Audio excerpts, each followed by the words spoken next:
Hello everyone, सबैजनालाई welcome छ। सबैजनालाई स्वागत छ। म चाहिँ खोटाङको हलिसिटुवाचुङ नगरपालिका वार्ड नम्बर 2 बाइतार स्थित रहेको यो गुफा आफै चाहिँ उत्पादन आफै निस्केको गुफामा चाहिँ म आज शुक्रबारको दिन पूजा गर्न गइरहेको छु। हेरिदिनु होला, यस्तो छ। हजुरहरू पनि आउन सक्नुहुन्छ। यो चाहिँ छाँगा है, झरना यस्तो छ। हेर्नुहोस्, हजुरहरू हेर्न सक्नुहुन्छ। यस्तो छ। म चाहिँ ट्याक्क होइन पूजा गर्नको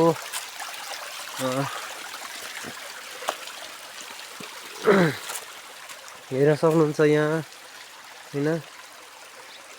यहाँको निर्माण पनि राम्रो भएको छ, राम्रो भएको थियो। अहिले चाहिँ अलिक निर्माण केही नभएको जस्तो देखिन्छ होइन। यही हो गुफा चाहिँ, हेर्न सक्नुहुन्छ हजुरहरूले। यो चाहिँ पानी झरना है, राम्रो छ शुद्ध।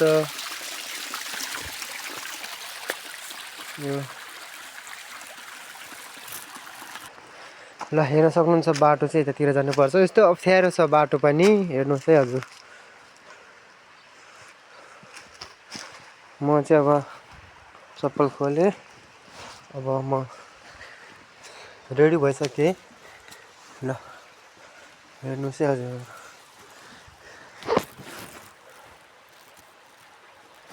ल अब म चाहिँ पूजा गर्न सुरु गरिरहेको छु।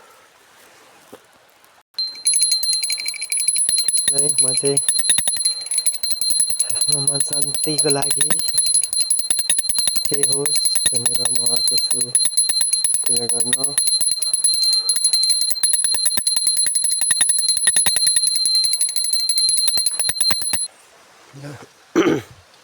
फाइनली मैले चाहिँ पूजा गरिसकेर अगरबत्ती बलिसकेको छु। हेर्नुहोस् है, मैले पैसा नि चढाएको छु।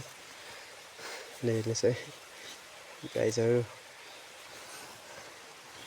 यो चढाएको,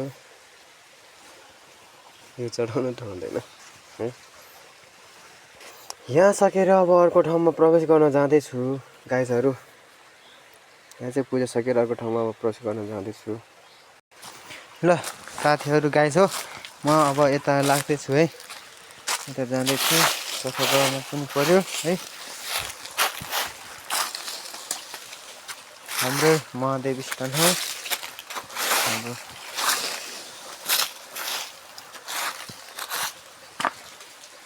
यस्तो छ गाइज हो, म जाँदैछु है पूजा गर्न। यस्तै छ।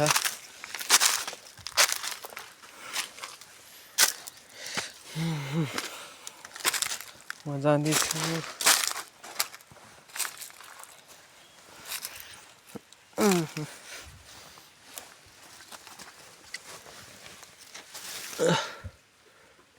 ल फाइनली साथीहरू, म यहाँ पनि गरिसकेँ है पूजा। अब अर्कोतिर जान चाहन्छु, जाँदैछु।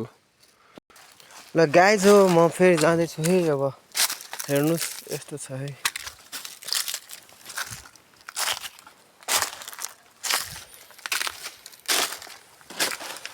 सब फोहोरै फोहोर भएको छ।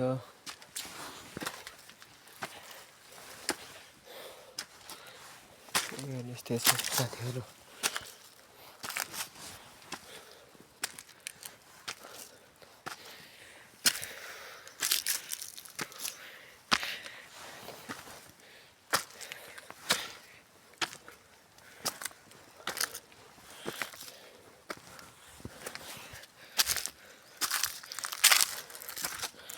ल हेर्नुहोस्, हेर्न सक्नुहुन्छ हजुरहरूले पनि। यस्तो छ हलिसिटुवाचुङ नगरपालिका वार्ड नम्बर 2 का खैखोला बाइटार स्थित महादेव ककनी थान। यस्तो छ, हेर्नुहोस् है। ल साथीहरू हेर्न सक्नुहुन्छ हाम्रो यो चाहिँ शिवलिङ्ग हेर्नुहोस् है। अझ यस्तो दामी छ कि यो पहिले सानो थियो बढेर अहिले ठुलो भइसकेको छ। हेर्नुहोस् है हजुर, यस्तो राम्रो छ कि तर यसको अझै संरचना कसैले गर्न सकेको छैन। फाइनली गाइजहरू म पनि यहाँ पनि गरिसकेको छु। अब म यतादेखि यहाँ जान चाहन्छु। अब यहाँ पनि छ हेर्नुहोस् है। ल म यता प्रवेश भइसकेको छु। हेर्नुहोस् है साथीहरू, यो चाहिँ हो गुफा। हेर्नुहोस् है घरको